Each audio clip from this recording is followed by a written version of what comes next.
ఇప్పుడు హఠాత్తుగా తెలంగాణ రాజకీయాల్లో కూడా తెలుగుదేశం పార్టీ మీడియాకు రేవంత్ రెడ్డికి జగన్మోహన్ రెడ్డి అవసరం పడింది. ఏదైనా ఒక అంశాన్ని డీల్ చేయడం సాధ్యం కానప్పుడు, చేత కానప్పుడు అక్కడ స్పేస్ లేకపోయినా సరే జగన్మోహన్ రెడ్డిని ఇరికించి రాజకీయంగా గట్టెక్కడం అనేది తెలుగుదేశం పార్టీకి తొలి నుంచి ఉన్న అలవాటు. ఇప్పుడు రాధాకృష్ణ గారు తన వీకెండ్ కామెంట్ లో కొన్ని ఆసక్తికరమైన వ్యాఖ్యలు రాశారు. ఇప్పుడు రేవంత్ రెడ్డి తరఫున రాధాకృష్ణ గారు అక్కడ బ్యాటింగ్ మొదలు పెట్టారు. ఆయన పత్రిక కూడా డైరెక్ట్ గా రంగంలోనికి దిగింది.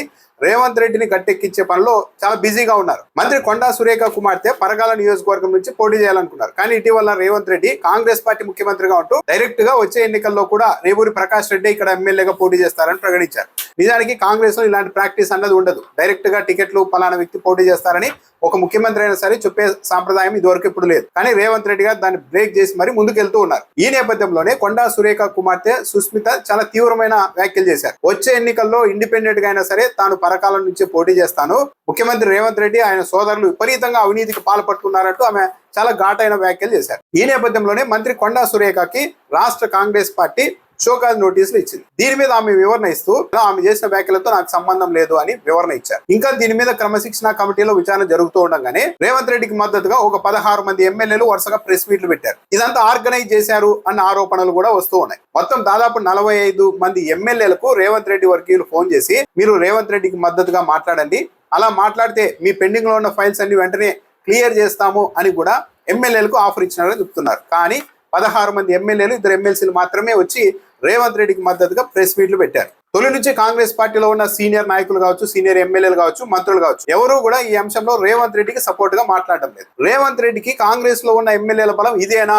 అన్న ఇప్పుడు ఒక చర్చ కూడా మొదలైంది. ఆయన పైన ఎమ్మెల్యేలోనే విశ్వాసం లేదు. కేవలం 16 నుండి 20 మంది ఎమ్మెల్యేలు మాత్రమే ఆయనకు మద్దతుగా ఉన్నారు.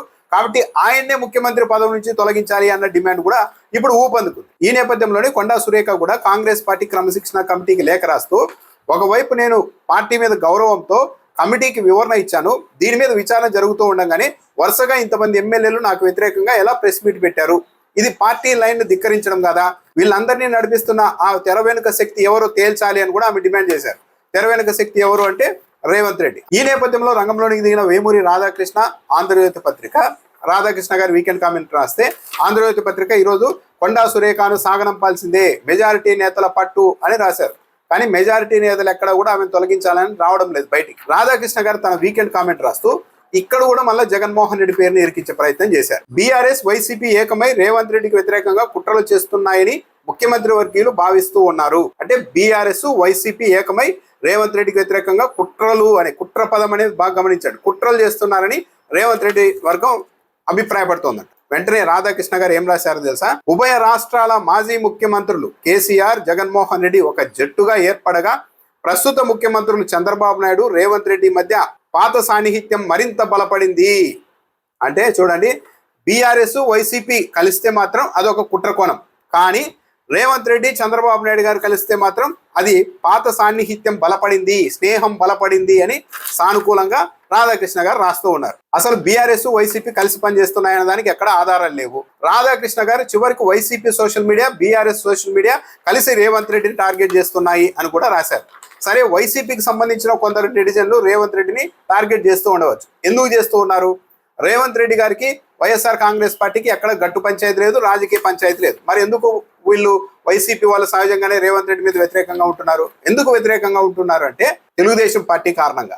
రేవంత్ రెడ్డిపై ప్రత్యక్షంగా పరోక్షంగా విమర్శలు చేస్తున్న మంత్రి కొండా సురేఖ, ఎమ్మెల్యే రాజగోపాల్ రెడ్డిలు జగన్ కి సన్నిహితులు అన్న విషయాన్ని ముఖ్యమంత్రి వర్గీయులు గుర్తు చేస్తూ ఉన్నారు.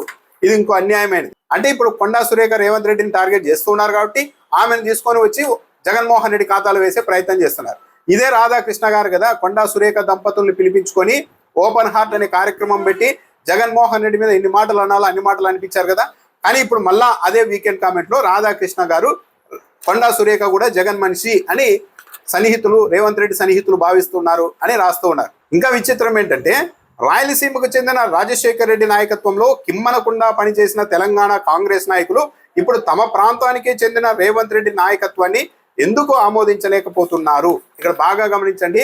ఎప్పుడైనా సరే రాజశేఖర్ రెడ్డి గురించి రాయాల్సి వస్తే రాయలసీమకు చెందిన అని రాస్తారు.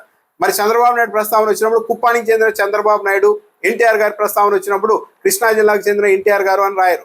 వాళ్ళు విశ్వమానవులు. ప్రపంచంలోని తెలుగు వాళ్ళందరికీ చంద్రబాబు నాయుడు గారు నాయకుడు అన్నట్టుగా రాస్తారు. ఇక్కడ మాత్రం రాజశేఖర రెడ్డిని ఒక రాయలసీమ నాయకుడిగా, కేవలం రాయలసీమ ప్రాంతానికి మాత్రమే నాయకుడిగా అని చిత్రీకరించేలాగా రాధాకృష్ణ గారు రాస్తున్నారు. రేవంత్ రెడ్డి గారికి రాజశేఖర రెడ్డి గారికి పోలిక ఉందా? రేవంత్ రెడ్డి లాగా రాజశేఖర రెడ్డి గారు ఎప్పుడైనా తెలుగుదేశం పార్టీతో లోపాయికారు ఒప్పందాలు చేసుకుని నడిచారా? చంద్రబాబు నాయుడు గారితో సంబంధాలు పెట్టుకున్నారా? ఏ రోజైనా సరే రాజశేఖర రెడ్డి గారు తెలుగుదేశం పార్టీకి అనుకూలమని పేరున్న ఇదే పత్రికల దగ్గరికి వెళ్ళి నాకు మద్దతు ఇవ్వండి అని అడుక్కున్నారా? ఏ రోజైనా రాజశేఖర రెడ్డి తన సొంత క్యాబినెట్ లోని మంత్రుల మీద తెలుగుదేశం పార్టీ పత్రికల ద్వారా వ్యతిరేక కథనాలు రాయించి వాళ్ళని డ్యామేజ్ చేయడానికి ఏ రోజైనా ప్రయత్నించారా? ఈరోజు బట్టి విక్రమార్క కావచ్చు, ఉత్తమ్ కుమార్ రెడ్డి కావచ్చు, కోమటిరెడ్డి కావచ్చు, వీళ్ళంతా మాట్లాడడం లేదు అంటే కారణం ఏంటి? రేవంత్ రెడ్డి గారు తనకు అనుకూలమైన పత్రికలను అడ్డు పెట్టుకొని వాళ్ళని దెబ్బతీయడానికి గతంలో వ్యతిరేకంగా కథనాలు రాయించారన్నది వాళ్ళ అభియోగం. దాంతో ఇప్పుడు వాళ్ళు కూడా ఈ జరుగుతున్న వ్యవహారాన్ని అంతా సైలెంట్ గా చూస్తూ ఉన్నారు. అసలు తెలంగాణ వాళ్ళు కావచ్చు, తెలంగాణ కాంగ్రెస్ నాయకులు కావచ్చు, రేవంత్ రెడ్డిని ఒక కాంగ్రెస్ నాయకుడిలాగా చూడకపోవడానికి కారణం ఏంటి? ఒకటే ఏంటంటే మొత్తం తెలుగుదేశం పార్టీ అజమాయిషీలోనే రేవంత్ రెడ్డి గారు పనిచేస్తున్నారు. రేవంత్ రెడ్డి గారు పనిచేస్తున్నారో లేదో కానీ తెలుగుదేశం పార్టీ నాయకులు, తెలుగుదేశం పార్టీ మీడియా మాత్రం రేవంత్ రెడ్డికి మేము ఎంత చెప్తే అంత అన్నట్టుగా ఒక వాతావరణాన్ని సృష్టించారు. దాంతో రేవంత్ రెడ్డిని తెలంగాణ ప్రజలు కూడా నమ్మడం లేదు. తెలంగాణలో రేవంత్ రెడ్డిని అడ్డు పెట్టుకొని మళ్ళా ప్రత్యక్షంగా పరోక్షంగా హైదరాబాద్ లో మరీ ముఖ్యంగా తెలుగుదేశం పార్టీ వాళ్ళు ఆధిపత్యం చెలాయిస్తున్నారు, అజమాయిషీ చేస్తున్నారు తెలంగాణ ప్రభుత్వాన్ని అన్న అభిప్రాయం తెలంగాణ ప్రజల్లో స్థిరపడిపోయింది. తెలంగాణ మెజారిటీ సీనియర్ కాంగ్రెస్ నాయకుల్లో కూడా ఈ అభిప్రాయం ఉంది. ఈ అభిప్రాయం కారణంగానే రేవంత్ రెడ్డికి కాంగ్రెస్ లో కూడా చాలా మంది మద్దతుగా రావడం లేదు. వాళ్ళు మద్దతుగా రాకపోవడానికి ప్రధాన కారణం ఏంటి అంటే ఏదో బీఆర్ఎస్ వైసీపీలో ఏకం కావడం కాదు. రేవంత్ రెడ్డి తెలుగుదేశం పార్టీ కలిసి పనిచేస్తూ ఉండడమే అక్కడ ప్రజలకున్న తీవ్రమైన అభ్యంతరం. వైఎస్ రాజశేఖర రెడ్డి 2 సార్లు కూడా తన భుజాల మీద కాంగ్రెస్ పార్టీని రాష్ట్రంలో గెలిపించినప్పటికీ కూడా ఏ రోజు కూడా ఆయన హైకమాండ్ ను ధిక్కరించి ఒక చిన్న నిర్ణయం కూడా తీసుకోలేదు. రేవంత్ రెడ్డి గారు లాగా పలానా నియోజకవర్గంలో పలానా వ్యక్తి పోటీ చేసేస్తారు అని ఎప్పుడు రాజశేఖర రెడ్డి గారు ముందే ప్రకటించలేదు. 34లో కూడా 2034లో కూడా నేనే ముఖ్యమంత్రి అని రేవంత్ రెడ్డి గారు పదే పదే చెప్తున్నారు. రాజశేఖర రెడ్డి గారు ఎప్పుడు కూడా అలా చెప్పుకోలేదు. కాంగ్రెస్ హైకమాండ్ కు కట్టుబడి ఉన్నారు. కానీ ఒకవైపు కాంగ్రెస్ హైకమాండ్ నే లెక్క చేయకుండా రాబోయే కాలంలో కూడా నేనే ముఖ్యమంత్రి అని ఒకవైపు ప్రకటించుకుంటూ వచ్చిన రేవంత్ రెడ్డి గారికి ఇప్పుడు ఇబ్బంది వచ్చేసరికి, ఇప్పుడు కాంగ్రెస్ పార్టీలో మద్దతు లేకపోయేసరికి రాధాకృష్ణ గారు ఆంధ్రజ్యోతి పత్రిక అంత ఏం రాస్తున్నారు? కొండా సురేఖ మీద హైకమాండ్ చర్యలు తీసుకోవాలి, పరిస్థితిని చక్కదిద్దాలి అని అంటున్నారు. మరి రేవంత్ రెడ్డి గారు హైకమాండ్ ధిక్కరించి కొన్ని నిర్ణయాలు ప్రకటించినప్పుడు హైకమాండ్ కూడా బాధ అనిపించి ఉంటుంది కదా. సో ఒకవేళ రేవంత్ రెడ్డి తెలంగాణలో వీక్ అయినా, కాంగ్రెస్ పార్టీలో వీక్ అయిపోయినా, ఆయనకు మద్దతు రాను తగ్గిపోయినా, ఒకవేళ ఆయన పదవే కోల్పోయినా దానికి ప్రధాన కారణం తెలుగుదేశం పార్టీ వల్లే అవుతారు. తెలుగుదేశం పార్టీ మీడియానే అవుతుంది. ఎందుకంటే ఈ తెలుగుదేశం పార్టీ మీడియాతో, తెలుగుదేశం పార్టీ నేతలతో రేవంత్ రెడ్డి చట్టా పట్టాలు వేసుకొని తిరగడాన్ని కాంగ్రెస్ నాయకులు జీర్ణించుకోలేకపోతున్నారు. తెలంగాణ వాదులు కూడా, తెలంగాణ ప్రజలు కూడా జీర్ణించుకోలేకపోతున్నారు. బీఆర్ఎస్, వైసీపీ 2 ప్రాంతీయ పార్టీలు సరే వాళ్ళ సోషల్ మీడియా కార్యకర్తలు పరస్పరం సహకరించుకుంటే అది పెద్ద విషయం కాదు. కానీ కాంగ్రెస్ ముఖ్యమంత్రిగా ఉన్న రేవంత్ రెడ్డి బీజేపీతో కలిసి ప్రయాణం చేస్తున్న చంద్రబాబు నాయుడు గారు, టీడీపీతో కలిసి ఆయన కలిసి పనిచేస్తున్నారు కదా.